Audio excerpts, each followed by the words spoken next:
It's another beautiful day here in Stark County. And at Jackson High School, obviously. So doing well. Thanks for having me. Absolutely. Glad you could be here. So, second year now into this whole process. Last year, 6-6, ups and downs, but you learned a lot about your team. Obviously, this year, off to a much different start, 2-1. First week, took on Mentor. Tough game, real close, 26-21. Unfortunately, wasn't able to pull that out. What did you learn about your team after week one? Yeah, again, I think people look at it and they ask me all the time, what went in, in regards to scheduling this new schedule this season, including, our scrimmages, against Tobin Alliance, playing Mentor week one.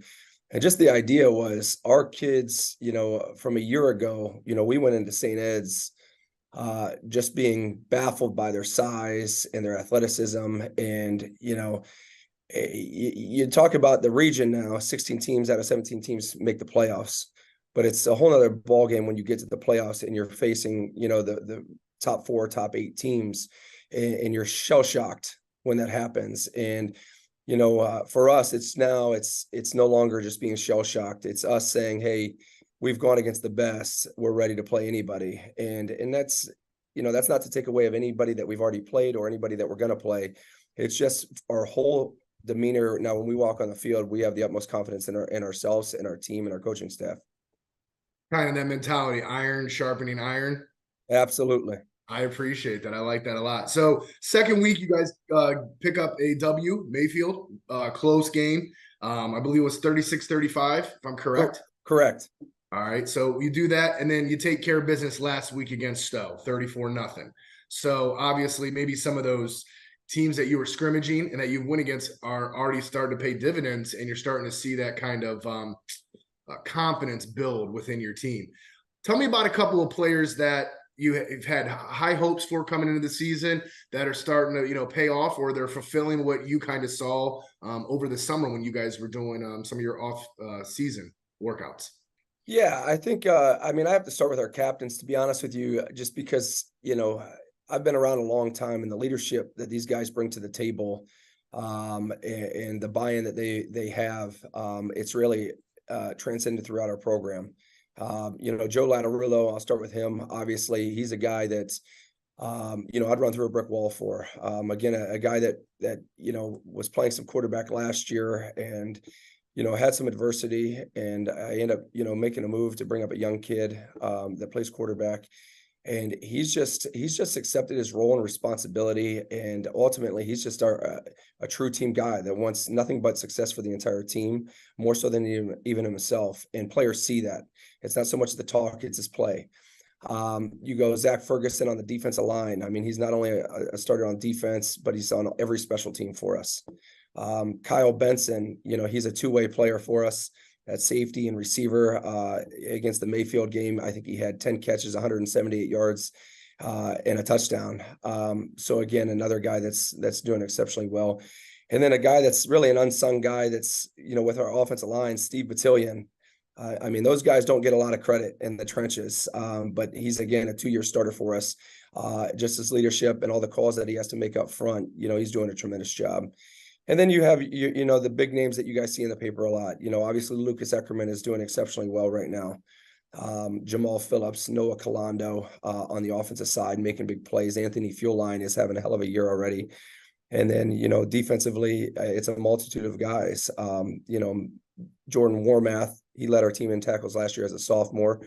He's off to a great start. Mitchell Brocker and Foster Stanley, those guys at our linebacker positions with Kyle Andrews, they anchor the linebacker core, and they run and they get after you. So just overall, I know you're touching on a few guys, but just it's collectively as an entire team that they work together well together. They bleed for one another and trust one another. And I think that's the thing that's setting us apart as it stands right now. Do you feel like that's been a big difference between last year and this year, is that everyone's a little bit more comfortable with the system, expectations, and you're starting to see that fulfill a little bit more? Yeah, because in reality, we actually changed everything, but we've been working on it, this entire offseason since January 4th. We switched to, instead of a stacked defense, we went to a 3-4 defense. And then, our offense, we're more of the power run game style to more of a spread style offense. So I think they have. I think they've bought into what we've been preaching. And like I said, once they listen to the coaches and they listen to one another and they listen to the captains and the leaders, it's about us. And again, that's not to take away our opponents or anybody that we're going to play, because they're all great teams.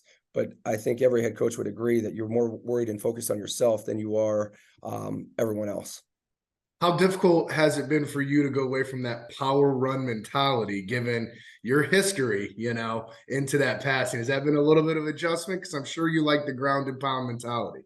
Absolutely. It is. It's a struggle for me time to time because I want to be able to run the rock as expected and as needed. But no, I think like I said, our players have adjusted. Our offensive staff is tremendous. Just what they've been able to do to incorporate both the run and the pass. So, I guess answering your question, as long as it's working, I'm happy no matter what. Yeah, hey, as long as it's transforming on the field, I don't think anybody's going to complain. Absolutely. So this week, you got Green traveling down 619. You guys border up right each other. Federal League. I would say it's of the rivalry, even though there's a couple of rivalries within the Federal League. Sure. What are you looking to do to slow down that passing attack that Green has established over the last 2 years, where they really empty back, set it out, and they come at you that way? So how are you looking to offset that game plan that they might come into on Friday night? Yeah, and real quick, just to add to that, I mean, obviously, Coach Geis has brought a tremendous change to the program, and he's doing a great job. And they got tremendous athletes with Ciamino at quarterback.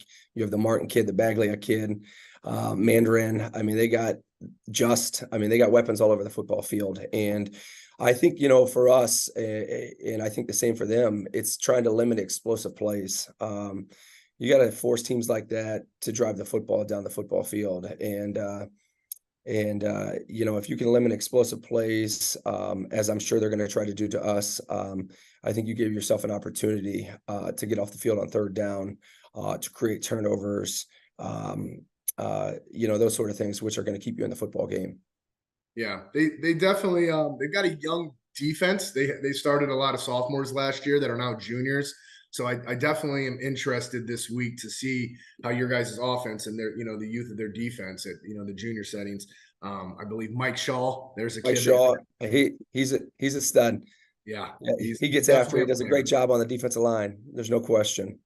So it'll be definitely real interesting as we get ready for that 7 p.m. game down there at Robert Fife. So last year, it was a close one. Green edged it out barely, but obviously, best wishes going into this Friday. So last question, a little bit odd. Superstitions. I always seem to be asking my interview coaches this.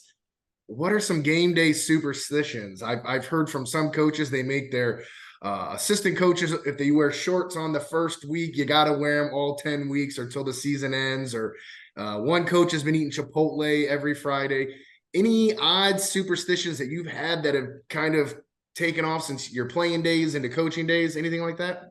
Yeah, so they have changed, but my playing days, I tell people this all the time. So in years past, since I've been back here as a coach, and Tim Budd's done a great job, and I've learned so much from him.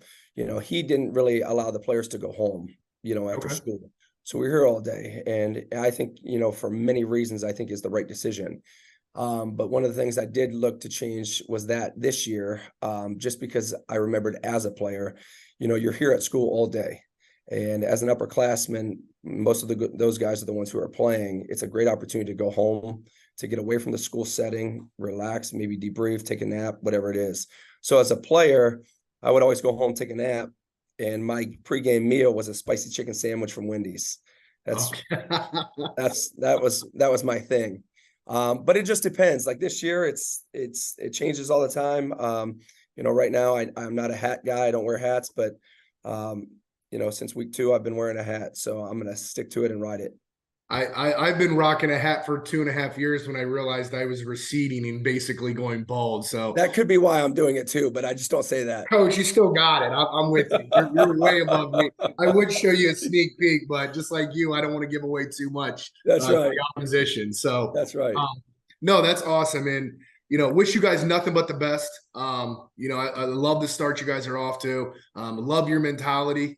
Like I said, I'd gotten opportunities to talk to you in the past. Sure. Your intensity is definitely overflowing, but basically what you're bringing down there and reestablishing at Jackson.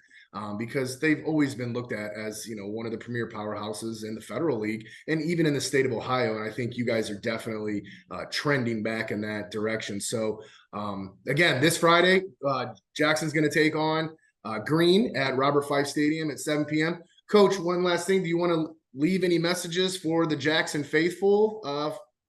What do you have to say to them? Hey, it's going to be a great game on Friday with two great teams. Looking forward to having everyone out to enjoy a beautiful Friday night and in Stark County football. Thanks for having me. Perfect, Coach. Well, thank you so much. Enjoy the rest of your day, and we look forward to talking to you soon again in the future. Sounds great. Thanks, guys. Take care. Have a good day.